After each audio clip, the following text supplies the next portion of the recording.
vous êtes jamais dit qu'on pourrait avoir encore plus de signes de ponctuation à disposition ? Parmi toutes les émotions possibles, seules l'interrogation et l'exclamation ont un signe à elles.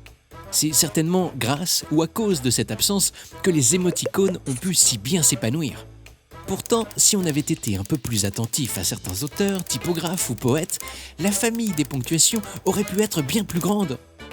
Regardons de plus près le travail de l'écrivain Hervé Bazin, et plus particulièrement son ouvrage Plumon l'oiseau, dans lequel il réinterprète l'orthographe de la langue française, et avec la ponctuation. Dans ce livre, il invente 5 points, tous essentiels. Le point de certitude, le point d'acclamation, le point d'amour, le point de doute et le point d'autorité.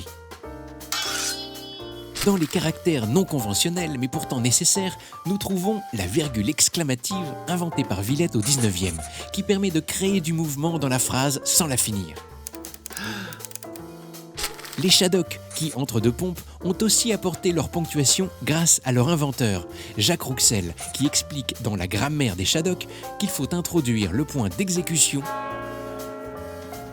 et le point d'appréciation.